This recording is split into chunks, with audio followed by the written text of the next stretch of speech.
ओम श्री गुरु सत्ताई नमः। सभी को प्रणाम।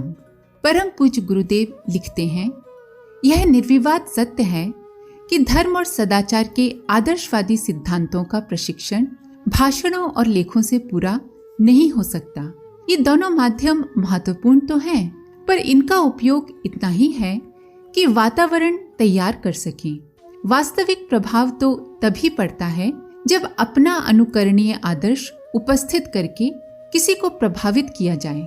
चूंकि हमें नए समाज की, नए आदर्शों की जनमानस में प्रतिष्ठापना करनी है, इसलिए यह अनिवार्य रूप से आवश्यक है कि युग निर्माण परिवार के सदस्य दूसरों के सामने अपना अनुकरणीय आदर्श रखें। गायत्री परिवार के सिद्धांतों को, आदर्शों को प्रचार करने का यही श्रेष्ठ तरीका है।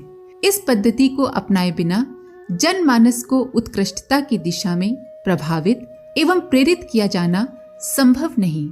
इसीलिए सबसे महत्वपूर्ण कार्य ये है कि युग निर्माण परिवार का प्रत्येक सदस्य इस बात की चेष्टा करे कि उसके जीवन में आलस्य, प्रमाद, अव्यवस्था एवं अनैतिकता की जो दुर्बलताएं समाई हुई हैं, उनका गंभीरता पूर्वक निरीक्षण करे और इस आत्मचिंतन में जो जो दोष दृष्टिगोचर हों, उन्हें सुधारने के लिए एक क्रमबद्ध योजना बनाकर आगे बढ़े। आत्मचिंतन के लिए हम में से हर एक को अपने से निम्न प्रश्न पूछने चाहिए और उनके उत्तरों को नोट करना चाहिए। पहला, समय जैसी जीवन की बहुमूल्य निधि का हम ठीक प्रकार सदुपयोग करते हैं या नहीं? आलस्य और प्रमाद में उसकी बर्बादी तो नहीं हो रही? दूसरा प्रश्न, जीवन लक्ष्य की प्राप्ति का हमें ध्यान है या नहीं? शरीर सज्जा में ही इस अमूल्य अवसर को नष्ट तो नहीं कर रहे? देश, धर्म, समाज और संस्कृति की सेवा के पुनीत कार्य की उपेक्षा तो नहीं कर रहे? तीसरा प्रश्न, अपनी विचारधारा एवं गतिविधियों को हमने अंधानुकरण के आधार पर बनाया है या विवेक, दूरदर्शिता एवं आदर्शवादिता के अनुसार उनका निर्धारण किया है?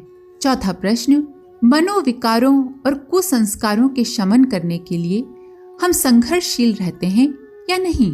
छोटे छोटे कारणों को लेकर हम अपनी मानसिक शांति से हाथ धो बैठने और प्रगति के सारे मार्ग अवरुद्ध करने की भूल तो नहीं करते?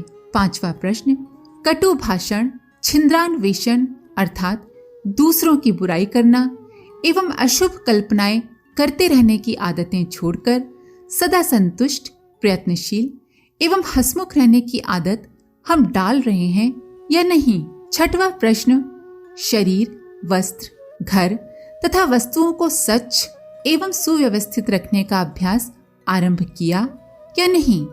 श्रम से, मेहनत से घृणा तो नहीं करते? सातवां प्रश्न, परिवार को सुसंस्कारी बनाने के लिए आवश्यक ध्यान एवं समय लगाते हैं या नहीं? आठवां प्रश्न, हमारा आहार सात्विकता प्रधान होता है ना? चटोरपन की आदत छोड़ी जा रही है ना? सप्ताह में एक समय उपवास, जल्दी सोना, जल्दी उठना, आवश्यक ब्रह्मचर्य का नियम पालते हैं या नहीं? नवा प्रश्न, ईश्वर उपासना, आत्मचिंतन एवं स्वाध्याय को अपने नित्य नियम में स्थान दे रखा है या नहीं? और 10वां प्रश्न है, आमदनी से अधिक खर्च तो नहीं करते? कोई दुर्व्यसन तो नहीं है? बचत तो करते हैं? उपरोक्त 10 प्रश्न नित्य अपने आप से पूछते रहने वालों को जो उत्तर आत्मा दे, उन पर विचार करना चाहिए और जो त्रुटियां, गलतियां दृष्टिगोचर हों, उन्हें सुधारने का नित्य प्रयत्न करना चाहिए। आत्म सुधार के लिए क्रमिक परिष्कार की अर्थात अंतःकरण की धीरे धीरे सफाई की पद्धति को अपनाने से भी काम चल सकता है। अपने सारे दोष दुर्गुणों को एक ही दिन में त्याग देने का उत्साह लोगों में आता तो बड़ा है, पर संकल्प शक्ति के अभाव में ज्यादातर वो प्रतिज्ञा निभ नहीं पाती। थोड़े ही समय में वही पुराना कुसंस्कारी ढर्रा शुरू हो जाता है। प्रतिज्ञाएं करने और उन्हें न निभा सकने से अपना संकल्प बल घटता है और फिर छोटी छोटी प्रतिज्ञाओं को निभाना भी कठिन हो जाता है।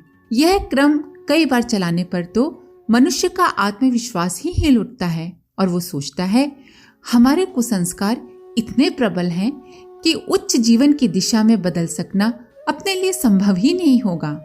यह निराशाजनक स्थिति तभी आती है जब कोई व्यक्ति आवेश और उत्साह में तुरंत फुरत सारे दोष दुर्गुणों को एक ही बार में त्याग देने की प्रतिज्ञा करता है और मनोबल की न्यूनता के कारण चिर संचित कुसंस्कारों से लड़ नहीं सकता। आत्मशोधन का कार्य एक प्रकार का देवासुर संग्राम है। कुसंस्कारों की आसुरी वृत्तियां अपना मोर्चा जमाए बैठी रहती हैं और वे सुसंस्कार धारण के प्रयत्नों को निष्फल बनाने के लिए अनेकों छल बल करती रहती हैं।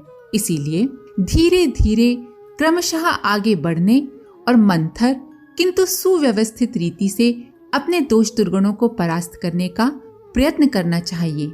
इसका सही तरीका ये है कि अपनी सभी बुराइयों एवं दुर्बलताओं को एक कागज पर नोट कर लेना चाहिए और प्रतिदिन प्रातः काल उठकर उस दिन का ऐसा कार्यक्रम बनाना चाहिए कि आज अपनी एक दुर्बलता को इतने अंशों में घटा देंगे।